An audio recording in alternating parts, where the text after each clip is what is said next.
1974 থেকে 90 লম্বা সময় ধরে যখন ব্যর্থতার বৃত্তে আটকে ব্রাজিল, সক্রেটিস থেকে জিকো, কেউই দিতে পারছিল না সাফল্যের প্রশান্তি। মুদ্রার ওপারে চির প্রতিদ্বন্দ্বীতে চলছিল মধুচন্দ্রিমা। তা দেখে অনেকেই শেষ ধরে নিলেন ব্রাজিলের ফুটবলের।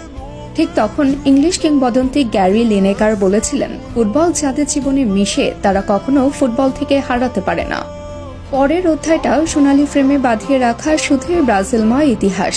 ঠিক ওই একই বাস্তবতা বর্তমানেও। 22 বছর তো ট্রফিলেস, সঙ্গে চির প্রতিদ্বন্দ্বীদের বিপক্ষে 7 বছর জয়হীন। সর্বশেষ ম্যাচে তো 4-0 তিক্ততাও জল করছে। তাই অনেকেই বলছেন ব্রাজিল শেষ। তাদের জন্য গ্যারি লিনেকারের কথাগুলোই মনে করিয়ে দেওয়া, ফুটবল যাদের জীবনে মিশে তারা কখনো হারাতে পারে না। ব্রাজিল হারবেও না, ব্রাজিল ফিরবে। আর সেলেসাউদের ফিরে আসার সংকেত দিয়ে রেখেছেন কার্লো আনচেলত্তি। ফুটবল ইতিহাসে সর্বকালের এই সেরা কোচ ডাগ আউটে দাঁড়ানোর পরে তাকে ঘিরেই বড় স্বপ্নটা দেখতেই পারে ব্রাজিল ভক্তরা। তিনি দায়িত্ব নেবার পরে পুরো দলটাই বদলিয়ে গিয়েছে। ব্রাজিলকে যেন নতুন করে ঢেলে সাজাচ্ছেন। প্রথম অ্যাসাইনমেন্টে ডাগ আউটে দাঁড়িয়ে সেটার স্পষ্ট ছাপ রেখেছেন কার্লো।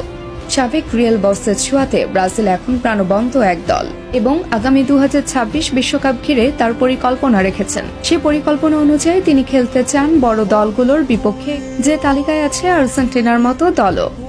আর যদি আর্জেন্টিনার বিপক্ষে নিকট অতীতে খেলতে নামে, তাহলে সাজাতে পারে দুর্দান্ত এক একাদশ।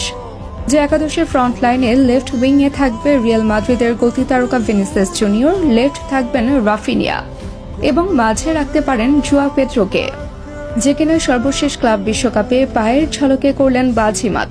ফাইনালে চেলসির বিপক্ষেও পেয়েছেন দুর্দান্ত গোল। আর এমন এক নাম্বার 9 যে কোনো সময়ে ম্যাচের গতিপথ বদলিয়ে দিবেন। ম্যাচের গতিপথ বদলিয়ে দেবার জন্য সবচেয়ে বড় নামটা হতে পারে নেইমার জুনিয়র। আনচেলত্তির দলে নাম্বার 10 রোলে দেখা যাবে নেইমিকে, যেখান থেকে আক্রমণ থেকে শুরু করে মধ্য মাঠের বিল্ড আপে অংশ নেবেন নেইমি। ম্যাচের ভাগ্য লেখার জন্য যিনি একাই যথেষ্ট।